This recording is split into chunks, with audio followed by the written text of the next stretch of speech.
Hey everybody, welcome to the third installment of Briefing 2.0. I'm going to stop counting however many we've done after this one, just because I think it now has become a regular thing. We have moved from the realm of let's try this out and see how it works to, wow, I think we're actually getting a pretty good response here, and I think everybody, including me, thinks that this is really useful. So for all of you sitting here, the format is we're going to take about 9 questions from YouTube and emailed in.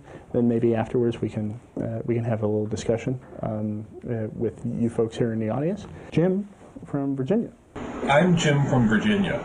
Substantial public confusion exists both internationally and domestically about American foreign policy. This can be mitigated by explicitly expounding on something fundamental, which has been the basis for continuity and bipartisanship in our policy.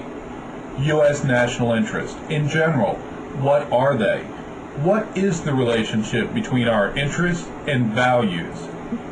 How do our interests relate to policy?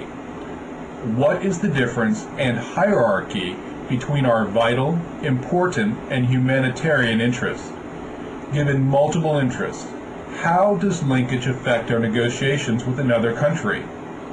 Finally, as a detailed example, what are America's interests relative to Iran?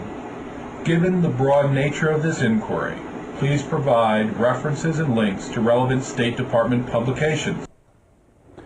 Wow. That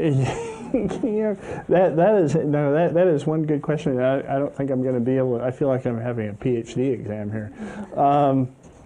It's an interesting question, though, because it really gets to the sort of more philosophical elements of U.S. foreign policy. And it's our view that we are at our best and we are at our most influential when our interests and our values are aligned.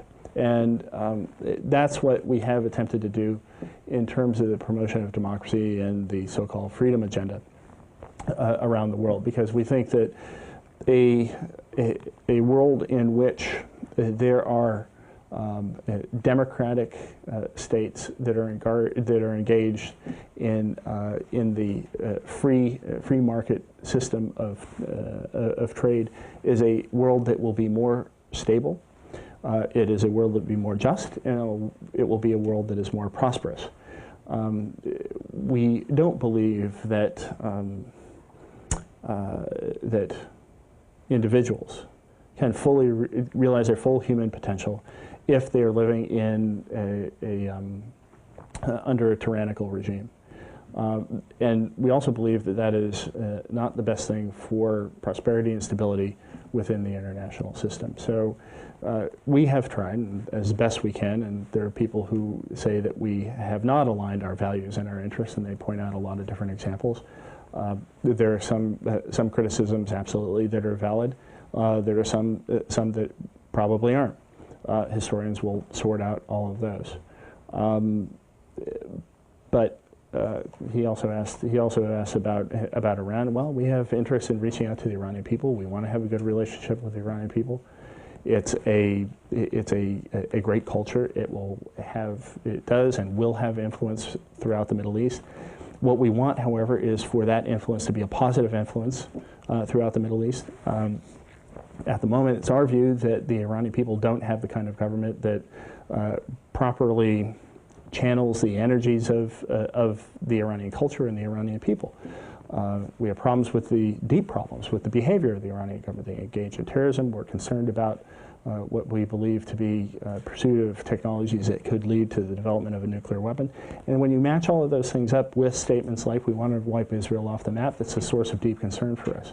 So we would like to see truly democratic elections in Iran. We don't believe that's happened. When you have a small group of people sitting at the top that can decide who is qualified and not qualified to be a candidate, we don't believe that that's a real democracy, and we certainly don't believe any election that follows from that is a truly democratic election. So I think this is an area where we do have our values and our interests that are lined up. We certainly have interest in seeing Iran participate in a positive way in the Middle East. We think that is going to be important for the future of Iran as well as for the future of the Middle East. And we are reaching out to the Iranian people, and we work very hard to try to promote those democratic values. It's awfully hard to do when the government is actively working against you, but that doesn't mean that we're not trying to do so.